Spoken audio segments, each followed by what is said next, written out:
Really wouldn't have a huge impact on Ford's earnings. Also joining us is former Ford economist Ellen Hughes-Cromwick, who says a long strike could set back the big three in the EV transition, among other things. Ellen, let me start with you and specifically talk to us a little bit about Ford. How far apart do you think these two sides are, and has the atmosphere been sufficiently poisoned that there is very little chance of a settlement before midnight tonight? Well, I think Phil had a very good summary of where we stand right now. If you had an opportunity to listen to the live stream of UAW President Shawn Fain last evening, I think you may have walked away with the impression that there are substantial differences across all three companies and what the UAW is demanding. And, bear in mind that these are demands that come after a period when the D3 have really recovered from the global financial crisis. It took many years before they were really substantially profitable again. And so now they're in a very healthy position.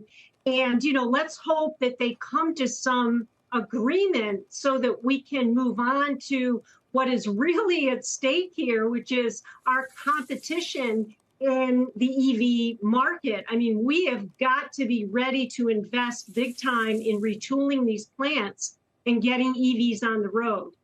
All right, so Tom, what do you think here? Is the UAW seeking, well, obviously they seek to benefit. Another phrase would be take advantage of, but to benefit from some of the profitability that Ellen just referred to there. They deserve their fair share of it, and anyone would say that. But do they want to effectively go back to the way things were pre-financial crisis with respect to wages and particularly pensions, which are part of this deal? They want pensions, not just 401ks, pensions.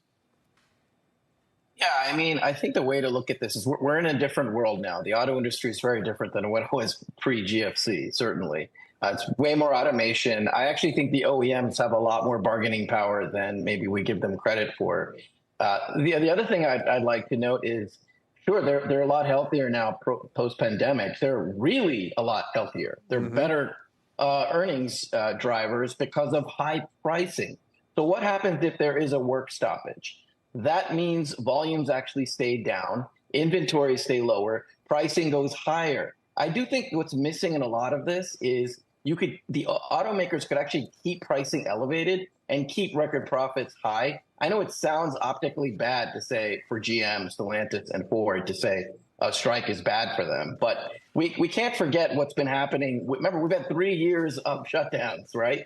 Pandemic, semis, Russia, Ukraine, and record profits because of it, because volumes are lower. So in a weird way, I actually don't think this will be as bad for the OEMs. Look what happened in 2019. Look what happened to GM. Quick snapback right away. As you mentioned, I did some math on the labor costs. Labor costs are a lot lower than what it was historically as a percentage of COGS. A 20% labor cost increase for Ford only results in less than 100 basis points of margin decline. And they can offset that with the higher prices that come with lower production. So I think a lot of this may be kind of overblown. I actually think it could actually make these OEMs bizarrely healthier than a lot of people give them credit for. If we take a step back, as we were told yesterday, Stellantis is trading at 1.5 times EBITDA, basically. Ford shares are single digits and have been for years. GM's gone nowhere, and China's now at risk of flooding the market with cheaper electric vehicles. I mean, what's the long-term prognosis for these companies who are trying to sell $120,000 electric F-150s or whatever? I think you're absolutely right. I think a lot of people are missing another big thing.